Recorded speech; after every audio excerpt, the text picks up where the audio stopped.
अध्याय 10। मैं आता ही होगा। ओह, मैं तो उसकी आंखों का रंग देखकर चौंक गई हूँ। समुद्र के पानी का रंग भी मानो उन्हीं में घुल गया हो। दिल तो आता है कि सारी दोपहर तुम्हारे साथ यहीं पड़ा रहता, पर डोंगी को बोट पर लाने में उसे मदद की जरूरत होगी। क्रिस्टियन ने प्यार से चूमते हुए कहा, एना, तुम इस बिखराव के बीच भी कितनी सेक्सी और प्यारी दिख रही हो। जी कर रहा है तुम्हारे साथ ही रहूं। वो मुस्कुराया और पलंग से उठा। मैं पेट के बल लेटी नजारा ले रही हूँ। कैप्टेन, तुम इतने बुरे भी नहीं हो। मेरी तारीफ सुनकर वह मुस्कुरा दिया। मैं उसे कपड़े पहनते देखती रही। इस इंसान ने अभी मुझे इतना प्यार दिया है। मैं तो अपनी किस्मत पर यकीन नहीं कर सकती। यकीन नहीं आता कि ये शख्स मेरा है। वह मेरे पास बैठा और जूते पहन लिए। कैप्टन, मैं तो इस बोट का मालिक हूँ। मैंने अपनी गर्दन एक ओर झुकाई। ग्रे, आप मेरे दिल के मालिक हैं और मेरे शरीर के, मेरी आत्मा के। उसने गर्दन झटकी और मुझे चूम लिया।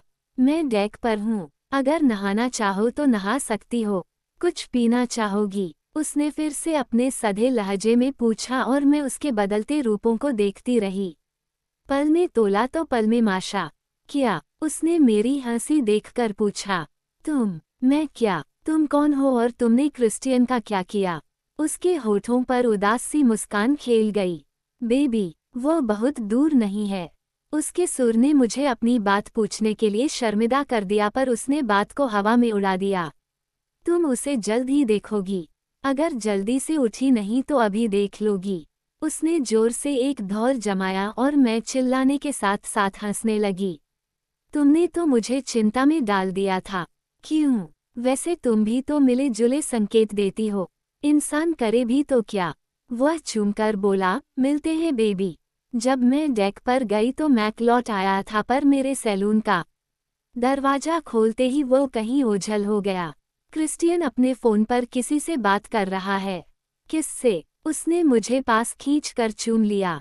अच्छी खबर, बहुत खूब बढ़िया। हाँ, आज रात। उसने फ़ोन बंद किया और मैं इंजन चालू होने की आवाज़ से चौंक गई। मैक कॉकपिट में होगा। वापसी का वक्त हो गया। क्रिस्टियन ने मुझे लाइफ जैकेट पहना दी। हम मरीना की ओर लौटे तो सूरज का गोला नीचे उतर रहा था और आज मैंने अपने उस्ताद से बोट चलाने से जुड़े कई कामों का प्रशिक्षण लिया और सारी ट्रेनिंग के दौरान उसकी सख्ती बरकरार रही। मैं तुझे एक दिन ऐसे ही बांध दूंगी। मैंने मस्खरी की। वह बोला, पहले मुझे पकड़ना होगा। मिस स्टील, मेरे दिमाग में पिछली तस्वीरें कांध गई। पर उसके बाद हम बिछुड़ भी तो गए थे। अब तो उसने प्यार का इजहार भी किया है, तो क्या मैं फिर उसे छोड़ जाऊंगी? मैंने उसकी आंखों में झांका। क्या मैं इसे कभी छोड़कर जा सकूंगी, भले ही वो मेरे साथ कुछ भी करे? क्या मैं उसे कभी धोखा दे सकूंगी? कभी नहीं। उसने मुझे बोट के सारे हिस्से दिखाए और मैंने सुना कि उसने कितनी अच्छी तकनीकों का इस्तेमाल किया था। मुझे हमारी पहली मुलाकात याद आ गई। मैंने जहाज़ों के लिए उसके जुनून की बात की थी, पर मुझे ये पता नहीं था कि उसकी कंपनी बड़े जहाज़ों के सिवा ऐसी प्यारी नावें बनाने में भी निपुण है। मैं उसके प्यार करने के अंदाज पर फिदा हूँ। वो एक असाधारण प्रेमी है। बेशक उसका कोई मुकाबला नहीं कर सकता। केट यहाँ होती तो बात बेशक कुछ और हुई होती। खैर, ये सब उसके लिए कब तक काफ़ी होगा, मैं कुछ नहीं जानती, पर यह ख्याल बड़ा ही कड़वा है। अब वो बैठ गया और मैं उसकी बाहों के घेरे में सुरक्षित खड़ी रही। ग्रेस सिएटल के पास आ रही है। मैं व्हील पर हूँ और क्रिस्टियन बीच बीच में सुझाव देता जा रहा है। जलयात्रा की यह कविता दुनिया जितनी ही पुरानी है। वह मेरे कान में बोला, ये तो किसी का कहा हुआ लगता है। हाँ, एंटोनी डी सेंट एक्सपुरी। ओह, मुझे भी लिटिल प्रिंस बेहद पसंद है। मुझे भी। शाम अभी ढली नहीं है। आसपास की नावों से रोशनी आने लगी है। तट पर लगी भीड़ को देखकर अंदाज लगाया जा सकता है कि वे सब सूर्यास्त देखने आए हैं। क्रिस्टियन ने बोट को एक कोने में खड़ा कर दिया और डॉकसाइड के पास भीड़ इकट्ठा हो गई है। उसने बड़े ही आराम से ये काम किया और मैक ने नीचे आकर ग्रेस को बांध दिया। लौट आए। वह बोला, धन्यवाद, आज की दोपहर अद्भुत रही। मैंने कहा। क्रिस्टियन बोला, बेशक। जी में आ रहा है कि किसी सेलिंग स्कूल मैं तुम्हारा नाम लिखवा दूं। फिर हम दोनों अकेले ही जल यात्रा पर जाएंगे। मुझे बहुत मजा आएगा और हम बार बार उस पलंग और कमरे का। मेरी बात अधूरी छूट गई और वह मेरा कान चूमकर हौले से बोला, एनेस्टेसिया, मैं इस बात का ध्यान रखूंगा। उसका ये सुर ही मेरे रोंगटे खड़े कर देने के लिए काफी था। यह ऐसे कैसे कर लेता है? आओ, अपार्टमेंट में कोई नहीं है, हम चल सकते हैं। होटल का सामान वह टेलर ने ले लिया है। ओह कब? उसने पहले ग्रेस को चेक किया था और फिर होटल चला गया था। क्या वह बेचारा कभी सोता भी है? नींद? एना, वह अपना काम कर रहा है। जेसन अपने काम में माहिर है। Jason Taylor. मैंने सोचा कि टेलर उसका पहला नाम था। ये नाम उसे सूट करता है। मजबूत और भरोसेमंद। मेरे चेहरे की मुस्कान देखकर क्रिस्टियन बोला, क्या टेलर पर दिल आ गया है? शायद। उसने भवें सिकोड़ी। मेरा दिल उस पर नहीं आया। तुम अपनी भवें सिकोड़ना बंद करो। तुम्हें टेलर पसंद है? हाँ, पसंद तो है। क्रिस्टियन ने मुंह बना लिया। वो मुझे बड़ा भरोसेमंद लगता है और ऐसा लगता है कि वो हमारे किसी बुजुर्ग की तरह देख रेख करता है। क्रिस्टियन हैरान हो गया। बेशक अजीब बात है पर सच यही है। मैंने कहा। क्रिस्टियन के चेहरे पर अब भी अजीब से भाव हैं। क्रिस्टियन प्लीज, कुछ तो सयाने बनो। हाँ, कोशिश कर रहा हूँ, उसने कहा। कोशिश अच्छी है। मैंने आंखें नचाई। वैसे ऐसा करने से तुम्हें क्या याद आता है, एना? मैंने मुस्कुराते हुए कहा, अगर तुम अच्छी तरह पेश आए तो हम उन यादों को दोहरा सकते हैं। उसके चेहरे पर हंसी खेल गई। मैं अच्छे से पेश आऊं? वैसे मिस स्टील, आपको ऐसा क्यों लगा कि मैं उन यादों को दोहराना चाहता हूँ? जब मैंने ये कहा तो तुम्हारी आंखों की चमक देखने लायक थी। तुम तो मुझे बहुत अच्छी तरह से जान गई हो। मैं और अच्छी तरह जानना चाहूंगी। मैं भी ऐसा ही करना चाहता हूँ एना, वो मुलायम सुर में बोला। क्रिस्टियन ने डेक पर आकर मैक से हाथ मिलाया। धन्यवाद मैक। ग्रे, मुझे भी खुशी हुई। एना, गुड बाय, तुमसे मिलकर अच्छा लगा। मैंने भी हौले से सिर हिलाया। उसे पता होगा कि जब वो किनारे पर गया था तो बोट में क्या हो रहा था। Good day Mac. धन्यवाद। उसने मुस्कुराकर आंख दबाई तो मैं खिसिया गई। मैक कहाँ से है? मैंने कुछ देर बाद क्रिस्टियन से पूछा। आयरलैंड, नॉर्दर्न आयरलैंड, उसने हैरानी से जवाब दिया। क्या वह तुम्हारा दोस्त है? मैक, वह मेरे लिए काम करता है। उसने ग्रेस बनाने में मदद की है। क्या तुम्हारे बहुत से दोस्त हैं? नहीं, कोई खास नहीं। मैं ज्यादा दोस्त नहीं बनाता, बस एक ही है। मैं जानती थी कि वह किसका नाम लेने वाला था। भूख लगी है, उसने बात बदल दी। मैंने हामी दी। दरअसल भूख से जान निकल रही थी। हम वहीं खाएंगे जहां कार खड़ी है, आओ। इसके बाद हम एक छोटे से इतालवी बिस्ट्रो में गए। उसका नाम था बीज। मुझे पोर्टलैंड वाली जगह याद आ गई। हम दोनों मेन्यू देखते हुए लजीज फ्रास्कटी पीते रहे। वह मुझे देखकर बोला, एना, तुम बहुत प्यारी लग रही हो। घर से बाहर आकर तुम और भी निखर जाती हो। मैं शर्मा गई। उसे धन्यवाद दिया पर अपनी वही जिज्ञासा दोबारा उठा दी। उसका मूड ठीक लग रहा था और मैंने पूछ ही लिया, तुम्हारे ज्यादा दोस्त क्यों नहीं हैं? मैंने कहा न कि मेरे पास वक्त ही कहाँ है। काम से जुड़े लोगों से जान पहचान है पर वे दोस्त नहीं हैं। मेरे पास मेरा परिवार और एलिना है बस। तुम्हारे पास कोई पुरुष दोस्त नहीं जिनके साथ थोड़ा मूड बदलने के लिए मौज मस्ती कर सको? एनेस्टेसिया, तुम जानती हो कि ऐसा करने के लिए मैं क्या करता हूँ। काम का भी कितना दबाव रहता है। फिर कभी कभी उड़ान भरता हूँ या जलयात्रा पर निकल जाता हूँ। कॉलेज में भी कोई दोस्त नहीं थे। नहीं, बस एलिना। उसने चिंता के साथ गर्दन हिलाई। बिल्कुल अकेले रहते होगे। उसके होठों पर तिरछी मुस्कान खेल गई। तुम क्या खाना चाहोगी? उसने एकदम बात बदल दी। मैं रिसोटो लूंगी। अच्छी पसंद है, उसने कहा। वेटर को बुलाकर ऑर्डर दिया और बात वहीं खत्म हो गई। मैं मन ही मन सोच रही थी कि अगर आज वह बात करने के मूड में है तो क्यों न कुछ पिछली बातें की जाएं। मुझे उसकी उम्मीदों और मांगों के बारे में भी तो पता लगाना है। एनेस्टेसिया, क्या हुआ बोलो? मैंने उसके चिंतित चेहरे को निहारा। बोलो न, क्या हुआ? उसकी चिंता किसमें बदल रही है, गुस्सा या भय? मैंने गहरी सांस ली। मुझे चिंता है कि ये सब तुम्हारे लिए काफी नहीं है। तुम्हारा केवल इससे काम नहीं चलेगा। उसके जबड़े कस गए और आंखें सुलग उठी। क्या मैंने कोई ऐसा इशारा दिया कि यह सब काफी नहीं है? नहीं, तो तुम ऐसा क्यों सोचती हो? मुझे पता है कि तुम कैसे हो। तुम क्या चाहते हो? मैं हकलाई। उसने आंखें बंद की और लंबी अंगुलियों से माथा सहलाने लगा। मुझे क्या करना होगा? उसने कुछ ऐसे सुर में कहा जैसे ताव खा गया हो। नहीं, तुम समझे नहीं। तुम्हारी ओर से कोई कमी नहीं है। और मैं जानती हूँ कि अभी कुछ ही दिन हुए हैं। मैं उम्मीद करती हूँ कि मैं तुम्हें मजबूरन कोई ऐसा इंसान बनने का दबाव नहीं डाल रही जो तुम नहीं हो। इना, मैं अब भी वही हूँ। जिंदगी की कड़वाहटों के 50 रंगों वाला इंसान। मुझे दूसरों को काबू में रखने की अपनी लत पर काबू करना पड़ रहा है। पर ये मेरा स्वभाव है और मैं जिंदगी से इसी तरह पेश आता आया हूँ। हाँ, तुमसे एक निश्चित बर्ताव की उम्मीद करता हूँ और अगर तुम ऐसा नहीं करती तो यह मेरे लिए चुनौतीपूर्ण और तरोताजगी देने वाला हो सकता है। हम अब भी वही करते हैं जो मुझे करना पसंद है। कल तुमने मुझे अपनी उस बोली के बाद दौर जमाने की इजाजत दी। वो मुस्कुराकर बोला, मुझे तुम्हें सजा देकर अच्छा लगा।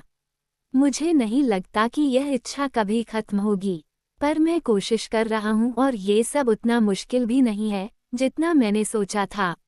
मैं उसके बचपन वाले कमरे में घटी उस घटना को याद कर खिसिया गई। मैंने हौले से शर्माकर कहा, मैंने भी उसका बुरा नहीं माना। मुझे पता है और मैंने भी नहीं माना। पर एना, तुमसे एक बात कहना चाहता हूँ। ये सब मेरे लिए नया है और मेरी जिंदगी के कुछ पिछले दिन सबसे बेहतर दिनों में से रहे हैं। मैं कुछ भी बदलना नहीं चाहता। ओह, ये मेरी जिंदगी के भी बेहतरीन दिन थे। मेरे भीतर बैठी लड़की ने भी मुस्कुराकर सिर हिलाया। वह भी मुझसे सहमत है। तो क्या तुम मुझे अपने प्लेरूम में नहीं ले जाना चाहते? उसने थूक निगला। चेहरा पीला पड़ गया और सारी हंसी सूख गई। मैं नहीं ले जाना चाहता। मुझे इस जवाब की उम्मीद नहीं थी। अंदर बैठी लड़की तो किसी बच्चे की तरह मुंह फुलाए बाहें मोड़कर खड़ी हो गई। जब हम पिछली बार वहां थे तो तुम मुझे छोड़कर चली गई थीं। उसने कहा, मैं ऐसा कोई काम नहीं करना चाहता जो हमें फिर से जुदा कर दे। जब तुम चली गई तो मैं पूरी तरह से टूट गया था। मैंने तुम्हें बताया था कि मैंने तुम्हारे बारे में कैसा महसूस किया था।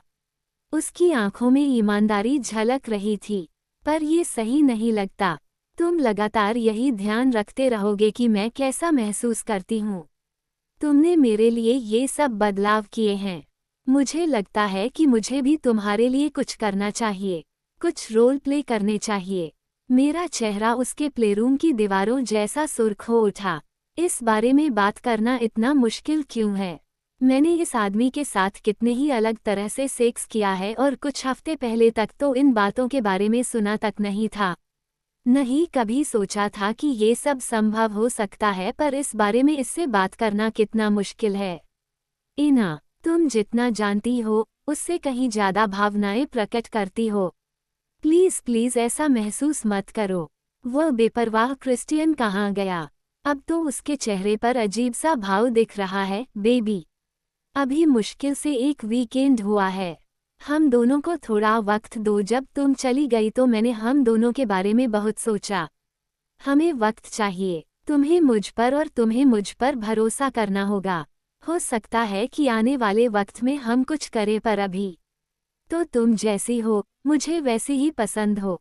मुझे तुम्हें खुश, बेपरवाह और बिंदास देखना पसंद है। तुम्हारी खुशी के लिए कुछ भी। हमें दौड़ने से पहले एक साथ चलना होगा। अचानक ही वह हंस दिया। इसमें कौन सी मजाकिया बात है? फ्लिन, वह हमेशा यही कहता है और मैंने सोचा नहीं था कि मैं एक दिन उसके ही शब्द दोहरा दूंगा। अच्छा, डॉक्टर का भूत सवार है। क्रिस्टियन हंसा। बिल्कुल सही कहा। वेटर हमारे लिए स्नैक्स और बुसचेटा ले आया। हमारी बात वहीं थम गई। जब हमारे सामने खाना परोसा जा रहा था तो मैं सोचने लगी कि आज कितने दिन बाद क्रिस्टियन को फिर से शांत मूड में देखा है। मैंने चैन की सांस ली और वो मुझसे पूछने लगा कि मैंने कहाँ कहाँ की सैर की हुई है। बात जल्दी ही खत्म हो गई क्योंकि मैं तो कॉन्टिनेंटल यूएस के सिवा कहीं गई ही नहीं। उसने सारी दुनिया देखी हुई है। हम बड़े आराम से उसकी देखी हुई जगहों के बारे में चर्चा करने लगे। हमारे स्वादिष्ट और संतुष्टिदायक भोजन के बाद क्रिस्टियन और मैं एस्काला लौट आए। कार के मधुर संगीत के बीच में अपने ही ख्यालों में मग्न हो गई। आज का दिन तो जबरदस्त रहा था डॉक्टर ग्रीन। हमारा शौक, क्रिस्टियन के प्यार का इजहार, बोट और होटल में हमारे शारीरिक संबंध और कार की खरीद। क्रिस्टियन खुद भी कितना बदला बदला लगा, मानो वह किसी चीज को नए सिरे से तलाश रहा था। वह क्या थी, यह मुझे भी नहीं पता था। कौन जानता था कि वह इतने प्यार से पेश आ सकता था। मैंने उसे देखा तो वह भी अपनी सोच में गुम था। मुझे अचानक ही याद आया कि उसने कभी एक स्वाभाविक किशोरावस्था की जिंदगी जी ही नहीं। मैंने गर्दन झटकी। मेरा दिमाग उसकी आशंका की ओर चला गया। उसे बॉल गेम में डर था कि कहीं डॉक्टर की बातें सुनकर मैं उसे छोड़कर न चली जाऊं। क्रिस्टियन अब भी मुझसे कुछ छिपा रहा है। अगर वह ऐसा ही महसूस करता रहा तो हम आगे कैसे बढ़ेंगे। उसे लगता है कि असलियत जानते ही हमारा साथ खत्म हो जाएगा। ओह, ये आदमी कितना उलझा हुआ है। घर पास आने लगा तो उसका तनाव और भी बढ़ता गया। उसने चारों ओर नजर मारी और मुझे पता है कि वह लीला को देख रहा है। मैं भी देखने लगी। हर युवती को परखने के बाद भी हम लीला को नहीं खोज सके। वह गैराज में आया तो चेहरे पर तनाव की रेखाएं और भी गहरी थीं। मैं सोचने लगी कि अगर उसे इतना ही परेशान होना था तो यहाँ आने की जरूरत ही क्या थी। कुछ दिन होटल में ही बिता लेते, कम से कम इतना तनाव तो न होता। स्वन्यार गैराज में पेट्रोलिंग कर रहा है। मेरी ऑडी वहां से गायब है। क्रिस्टियन ने एसयूवी खड़ी की तो स्वेया दरवाजा खोलने आ गया। हेलो स्वेया, मैंने धीरे से कहा। मिस स्टील, मी ग्रे, कुछ पता चला? उसने पूछा। कुछ पता नहीं सर। क्रिस्टियन ने सहमति में सिर हिलाया और मेरा हाथ थामकर लिफ्ट की ओर चल दिया। मैं जानती हूँ कि इस समय उसका दिमाग चकराया हुआ है। वह मेरी ओर मुड़कर बोला, तुम यहाँ से किसी भी कीमत पर अकेली बाहर नहीं जाओगी, समझी तुम? ओके। उसका ये रवैया देखकर मुझे हंसी छूट गई। मैं अपने आप को गले लगा लेना चाहती हूँ। ये इंसान, तानाशाही रवैये वाला इंसान, मुझे किस कदर चाहता है। मैं हैरान हूँ कि इस सप्ताह पहले ही इसका ये सुर सुनकर मेरी जान निकल जाती थी, पर अब इसे इतना जान गई हूँ कि इसके इस बर्ताव का कारण समझती हूँ। इस समय ये लीला के कारण तनाव में है, मुझसे प्यार करता है और मेरा बचाव करना चाहता है। इसमें मजाक की क्या बात है? उसने हैरानी से पूछा। तुम? मैं? मिस स्टील, मुझमें हैरानी की क्या बात है? मुंह मत फुलाओ। क्यों? वो और भी हैरान हो गया। क्योंकि मेरे होंठ काटने से तुम पर जो असर होता है, तुम्हारे मुंह फुलाने से मुझ पर भी वैसा ही असर होता है। सच्ची? उसने फिर से मुंह बनाया और मुझे एक छोटा सा चुंबन दे दिया। मैंने भी अपने होठों को उसके होठों की ओर बढ़ाने में देर नहीं की और हमारा छोटा सा चुंबन एक गहरे आवेग और दीवानगी से भरे चुंबन में बदल गया। अचानक ही मेरी अंगुलियां उसके बालों में घूमने लगीं और उसने मुझे लिफ्ट की दीवार से सटा दिया। हमारी जीभें आपस में टकरा रही हैं। पता नहीं लिफ्ट की चारदीवारी का असर है या कुछ और। मुझे उसका आवेग, उसकी जरूरत और चाह और भी गहरी हकीकत लग रहे हैं। ओह, मैं भी तो उसे अभी और यहीं चाहती हूँ। अचानक ही लिफ्ट रुकी और दरवाजा खुल गया। क्रिस्टियन ने अपना मुंह पीछे कर लिया। अब भी उसके उस अंक का उभार महसूस कर सकती हूँ। ओह, वह बेदम होकर बोला। उफ। मैंने भी एक गहरी सांस भरकर खुद पर काबू पाना चाहा। उसने मुझे घूरा। इना, तुम मेरे साथ ये कर क्या रही हो? उसने अपने अंगूठे से मेरे निचले होंठ को छुआ। मैंने आंख के कोने से देखा कि टेलर 2 कदम पीछे हो गया था। वह अब भी दिखाई नहीं दे रहा। मैं आगे आई और अपने राजकुमार के सुंदर गढ़न वाले मुंह के एक कोने को चूम लिया। क्रिस्टियन, तुम मुझे क्या कर देते हो? वह पीछे हटा और हाथ थामकर हुक्म दिया, चलो। टेलर अब भी बरामदे में खड़ा हमारा इंतजार कर रहा है। गुड इवनिंग टेलर, क्रिस्टियन ने अपनेपन से कहा। मी ग्रे, मिस स्टील। मैं कल मिसेज टेलर थी। मैं उसे देखकर मुस्कुराए और वह लजा गया। हाँ, उसके लिए एक अंगूठी कम से कम चाहिए थी। टेलर ने कहा, मुझे भी यही लगा था। मैंने कहा। क्रिस्टियन ने मेरा हाथ कसकर थाम लिया और बोला, तुम दोनों के किस्से हो गए हों तो क्या मैं बात कर सकता हूँ? टेलर एकदम पहलू बदलकर संभल गया और मैं अंदर ही अंदर सिकुड़ गई। मैंने लाइन क्रॉस कर दी थी। सॉरी, मैंने क्रिस्टियन की ओर मुड़ने से पहले टेलर से कहा और उसने कंधे झटकते हुए एक दयालु सी मुस्कान दी। मैं अभी आया, मिस स्टील से कुछ बात करनी है, क्रिस्टियन ने टेलर से कहा और मैं जान गई कि आज तो मेरी शामत आ गई। क्रिस्टियन मुझे बेडरूम में ले गया और दरवाजा बंद कर लिया। एनेस्टेसिया, स्टाफ के साथ फ्लर्ट मत करो, उसने फटकारा। मैंने कुछ कहने के लिए मुंह खोला और फिर बंद कर लिया। फिर हिम्मत जुटाकर बोली, मैं ऐसा कुछ नहीं कर रही थी। यह एक दोस्ताना रवैया है और दोनों बातों में अंतर है। स्टाफ के साथ इन दोनों में से कोई बर्ताव मत रखो, मुझे बिल्कुल पसंद नहीं है। ओह, मेरा बेपरवाह क्रिस्टियन गया कहाँ? सॉरी, मैंने किसी तरह कहा और अपनी अंगुलियों को घूरने लगी। आज पूरा दिन उसने मुझसे इस तरह का बर्ताव नहीं किया था। उसने मेरी चिबुक पकड़कर मुंह उठाया। तुम जानती हो कि मैं कितना जलनखोर हूँ, वो हौले से बोला। क्रिस्टियन, इसमें जलन वाली बात कहाँ से आ गई? तुम मेरे शरीर और आत्मा पर पूरा हक रखते हो। उसने पलके झपकाए और मुझे चूमा, पर इस चुंबन में पहले वाली गर्माहट नहीं थी। मुझे देर नहीं लगेगी, तुम आराम करो। वो मुझे अपने बेडरूम में अकेला छोड़कर झट से निकल गया। इसे टेलर से जलने की क्या पड़ी है? मैंने अविश्वास से सिर झटका। घड़ी देखी तो पता चला कि अभी 8 ही बजे थे। मैंने कल के लिए कपड़े निकालने की सोची और अपने कमरे में जाकर अलमारी खोल ली। वो खाली थी। सारे कपड़े कहाँ गए? अरे नहीं, क्रिस्टियन ने मेरी बात मानते हुए सारे फेंक दिए। मेरे भीतर बैठी सयानी लड़की हैरानी से देख रही है। मैंने फटकारा, तू और तेरी जुबान बड़ी आई। उसने मेरी बात क्यों सुनी? मुझे मॉम की बात याद आ गई। मर्द सारी बातों का वही मतलब समझते हैं जो साफ दिखता है। मैंने खाली जगह देखकर मुंह बनाया। उनमें कुछ सुंदर कपड़े भी थे। वो बॉल ड्रेस कितनी सुंदर थी। मैं कमरे में टहलने लगी। ये क्या, मेरा मैक कहाँ गया है? सबसे पहले दिमाग में यही आया कि हो न हो लीला ने चुरा लिया होगा। मैं झट से नीचे उसके कमरे में गई तो देखा कि मेज पर मेरा मैक, आईपैड और बैग रखा था। मैंने अलमारी खोली तो देखा कि सारे कपड़े क्रिस्टियन के कपड़ों के साथ जगह बनाकर रख दिए गए थे। ये कब हुआ? वह ऐसे काम करने से पहले बताता क्यों नहीं? मैं मुड़ी तो उसे दहलीज पर खड़ा पाया। ओह, उन्होंने ये सब कर दिया, उसने बेख्याली में कहा। क्या हुआ? उसका मुंह बना हुआ था। टेलर को लगता है कि लीला इमरजेंसी सीढ़ियों से आई थी और उसके पास उनकी चाबी हो सकती है।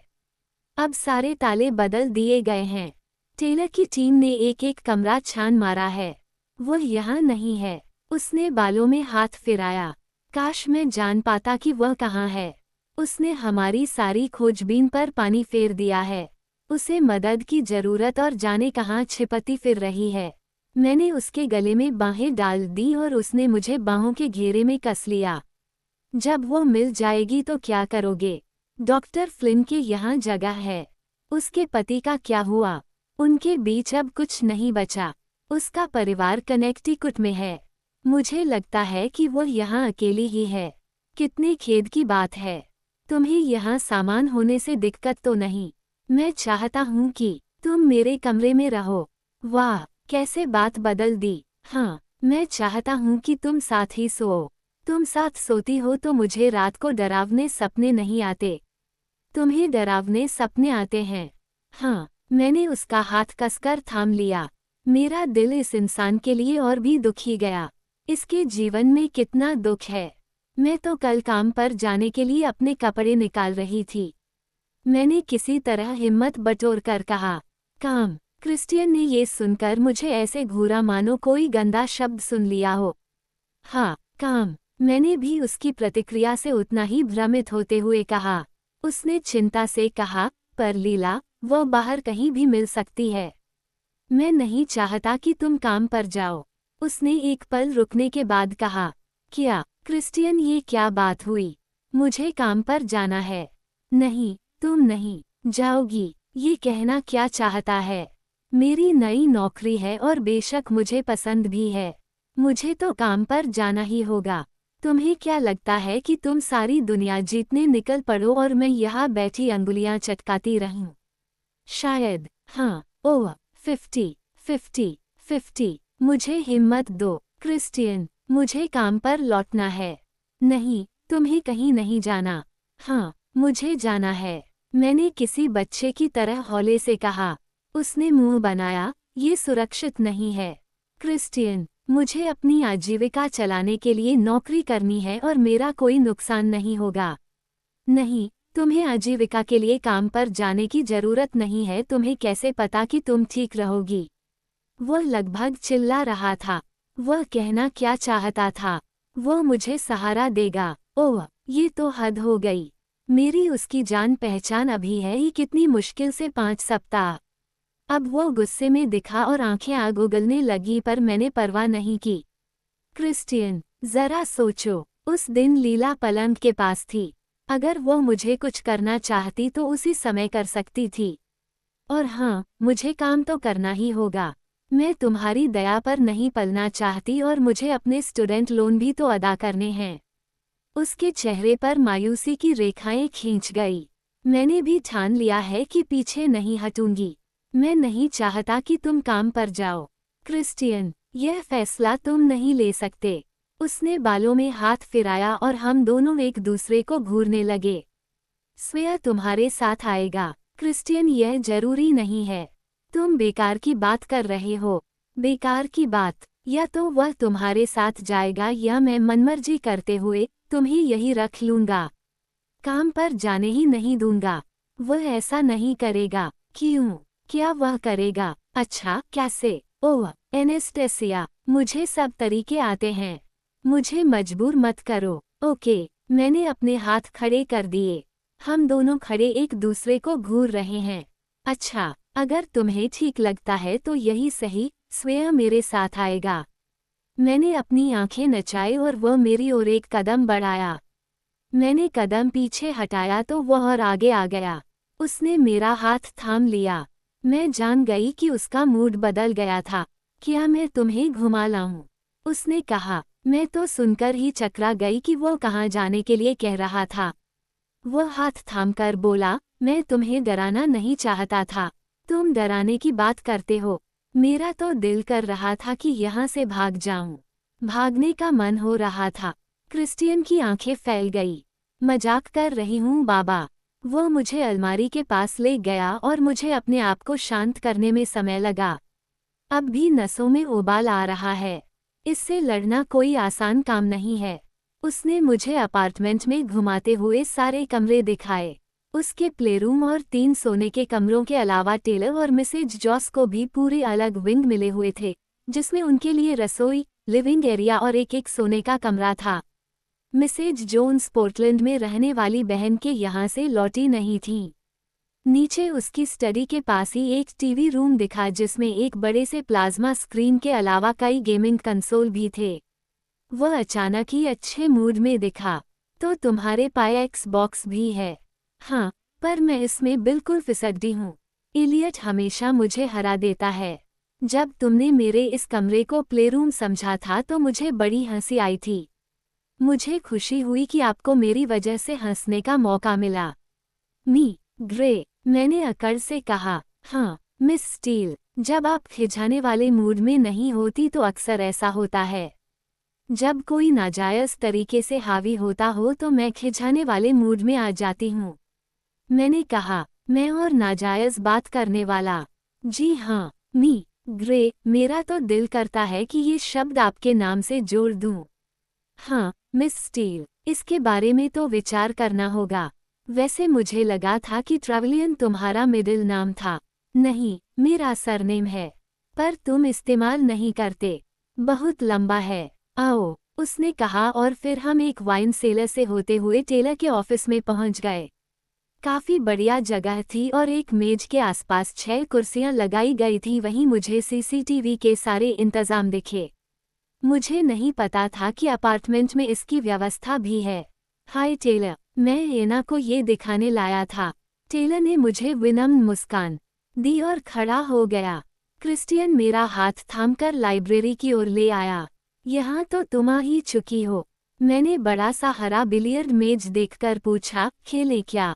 क्रिस्टियन हैरानी से मुस्कुराया। हाँ, पर क्या पहले कभी खेला है? 2-3 बार। मैंने असली बात दबा दी। एना, झूठ तुम्हारे बस का नहीं है। या तो तुम कभी नहीं खेली या एक छोटे से मुकाबले से डर गए। मैंने अपने होठों पर जीभ फिराया। मैं और पिद्दी सी छोकरी से डर गया। कभी नहीं। मी ग्रे लगी शर्त। हाँ, मिस स्टील, इतना भरोसा है। क्या शर्त लगी? अगर मैं जीती तो तुम मुझे प्लेरूम में वापस ले जाना। वह तो सुनकर ही गश खा गया। जब अपने को संभाल लिया तो बोला, अगर मैं जीता तो जो तुम्हारा दिल करे वही करना। अच्छा डील। वह दबी हंसी के साथ बोला, क्या खेलोगी? पूल, इंग्लिश स्नूकर या कैरम बिलियर्ड? पूल प्लीज, मैं तो बाकी खेल जानती ही नहीं। उसने एक बड़ा सा चमड़े का डिब्बा निकाला जिसमें सारी गेंदें मखमल पर सजी थी। उसने झट से बॉल सजा दी। मुझे तो याद नहीं कि मैंने कभी इतने बड़े मेज पर कभी खेला होगा। उसने मेरे हाथ में क्यू और चौक पकड़ा दिया। क्या तुम ब्रेक करना चाहोगी? उसने विनम्रता से पूछा। वह खेल का मजा ले रहा है। उसे लगता है कि जीत तो उसकी ही होगी। मैंने अपने क्यू के छोर पर लगे फालतू चौक को फूंक से उड़ाकर कनखियों से क्रिस्टियन को देखा। उसकी आंखों में एक नया ही रंग उतर रहा है। मैंने सफेद बॉल पर निशाना साधा और एक ही झटके में धारीदार गेंद को दाएं गोले में गिराकर बाकी गेंदें बिखेर दी। मैं धारीदार गेंदें चुनती हूँ, मैंने हल्के संकोच के साथ कहा और क्रिस्टियन के चेहरे पर हंसी खेल गई। अच्छा जी, जो हुक्म। मैंने एक के बाद एक 3 गेंदें पॉकेट में डाल दी। मन ही मन जोस को धन्यवाद दे रही हूँ कि उसने मुझे इतनी अच्छी तरह से खेलना सिखाया। क्रिस्टियन हैरानी से मेरा खेल देख रहा है और अब उसके चेहरे पर हंसी नहीं रही। मैं हरी गेंद पर आकर चूक गई। एनेस्टेसिया, एक बात कहूँ, मैं तो तुम्हें सारी रात इसी तरह खेलते देख सकता हूँ। बिलियर्ड टेबल पर झुककर शॉट लगाती एनेस्टेसिया अपना स्वेटर उतारकर कुर्सी पर रख दिया और पहला शॉट लगाने को तैयार हो गया। वह मेज पर झुका तो मेरा मुंह ही सूख गया। अब समझ आया कि उसका मतलब क्या था। वह सफ़ेद टी शर्ट और टाइट जीन्स के साथ मेज पर झुका है। मेरी तो धड़कन ही थम गई। मेरी सोच का दायरा भटक सा गया। उसने 4 सादी गेंदें निकालने के बाद फाउल कर दिया। मी ग्रे, ये कैसी गलती की? मैंने पूछा। ओह मिस स्टील, मैं तो एक मूर्ख प्राणी हूँ। आपकी बारी। तुम हारने की कोशिश तो नहीं कर रहे? अरे नहीं, मेरे दिमाग में जो स्कीम है उसके लिए मेरा जीतना जरूरी है और वैसे भी मुझे हमेशा से ही जीतने की आदत रही है। मैंने आंखें सिकोड़ी। आज मैं हल्के नीले ब्लाउज में थी जिसका गला निचली काट का है। मैंने मेज पर झुककर ऐसा दिखावा किया मानो मुझे अपने दिखते उभारों की परवाह ही न हो। ओह, इस खेल का भी अपना ही मजा है। मुझे पता है तुम क्या कर रही हो। वह मेरे कान के पास आकर बोला। मैंने अपनी गर्दन झटकी और अपने क्यू पर हौले से हाथ फिराया। मैं तो सोच रही थी कि अगला शॉट कहाँ से लूं। मैंने हौले से कहा। मैंने झुककर संतरे रंग की गेंद को निशाना बनाया और फिर अगले निशाने के लिए मेज पर पूरी तरह से झुक गई। क्रिस्टियन ने गहरी सांस ली और मैं निशाना चूक गई। वह मेरे पास आया और मेरी कमर के निचले हिस्से पर अपने हाथ रख दिए। मिस स्टील, आप मुझे लुभाने के लिए ये कमर मटका रही हैं। उसने एक धौल भी जमा दिया। हाँ, क्योंकि यही सच है। बेबी, जरा सोचकर ऐसी इच्छा जताना। मैंने अपना पिछला हिस्सा मला और मेज के दूसरे कोने पर आ गई। उसने लाल गेंद को निशाना बनाकर कमाल दिखाया पर पीली गेंद पर चूक गई और मैंने दांत निपोर दिए। रन रूम, हम आने वाले हैं, मैं चिल्लाई। उसने त्योरी चढ़ाई और खेलने का इशारा किया। मैंने हरी गेंद निकाली और आखिर में संतरी गेंद ही रह गई है। क्रिस्टियन बोला, अपनी पॉकेट का नाम बताओ। ऐसा लगा मानो वह किसी और शरारत के बारे में पूछ रहा हो। बाएं ओर, ऊपर वाली। मैंने काली पर निशाना साधा पर चूक गई।